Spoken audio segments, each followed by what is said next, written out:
Good evening, everyone. I'm Jenny Montgomery. Thank you for joining us. Brad is off tonight. Coverage you can count on begins with Richmond County trying to keep its schools open. Several schools have had to switch to virtual learning because too many teachers and staff members have been absent with COVID. The school district has teamed up with Heritage Pharmacy Group to open a new testing site. News Channel 6's Chloe Salsameda is live outside that testing site. It's at Windsor Spring Elementary School. That's off Windsor Spring Road. And Chloe, you do not need an appointment to get tested there.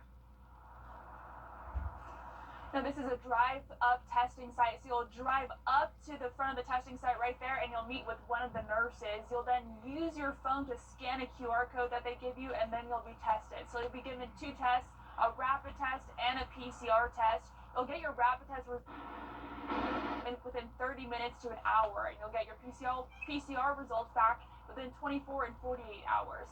The school district hopes that getting these results in quickly will help keep students and staff members in the classroom.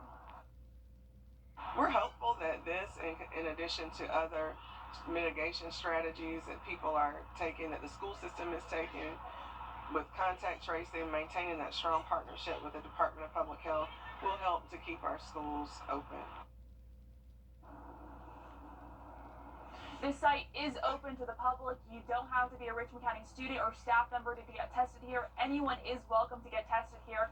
They're open Monday through Fridays from 8 to 4:30, and they're open Saturdays from 8 to 1. Live in Augusta, Chloe Salsameda, Wjbf, News Channel 6. As you've probably heard, our area is experiencing a critical blood shortage and impacts people like 6-month-old Juliet Maddox. She's been in the hospital for more than 3 months because of a heart condition. Nearly every day she needs blood transfusions of O or B negative blood. Baby Juliet even had to be given a different blood type at least once because hers wasn't available, and soon she will need more. When she goes on the bypass for her heart surgery, she'll need at least 4 units of blood just for the bypass machine. And then if she has to go on ECMO after that, she needs blood for ECMO. She's had to use a lot. Today you can help Juliet and many others. Right now, WJBF News Channel 6 is hosting a blood drive, and that's where we find Chief Meteorologist Tim Miller. Tim, you are right outside Television Park. How's that blood drive going?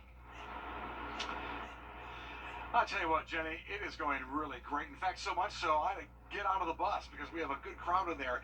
And you hear the story about baby Juliet, and it breaks your heart. But here's the thing.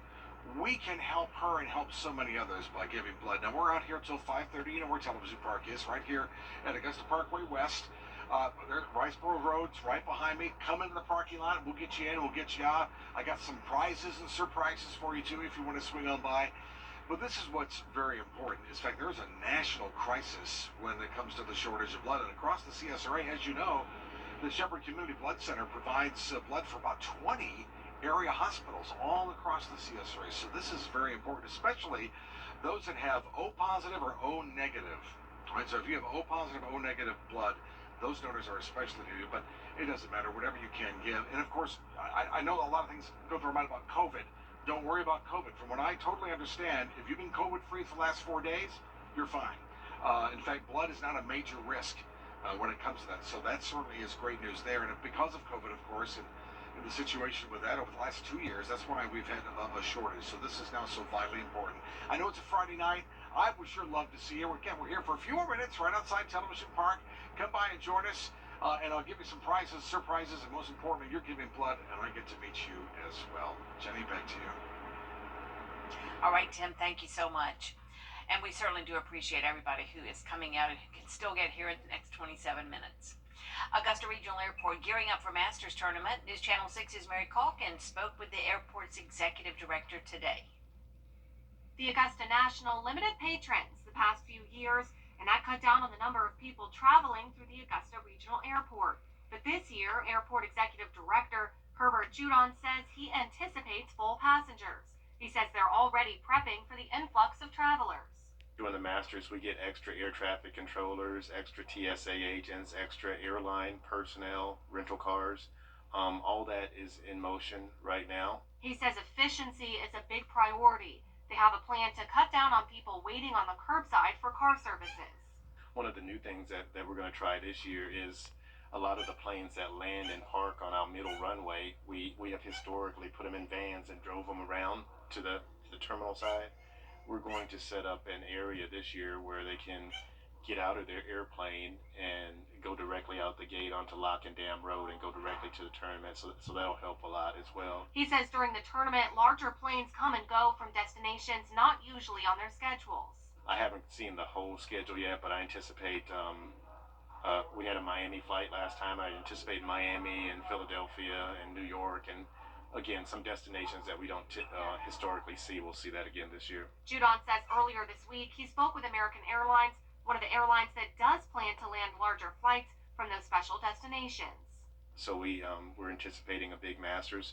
In Augusta, Mary Calkins, WJBF News Channel 6. The Richmond County Sheriff's Office is investigating after a body was found in the street this morning. They were called to Stone Road in South Augusta about 10:30 this morning, and when they got there, they found 19-year-old Jondrick Oliphant lying in the middle of the road. Investigators say he appeared to have been shot at least once. No suspect information was released. An autopsy will be done at the GBI Crime Lab. Aiken Public Safety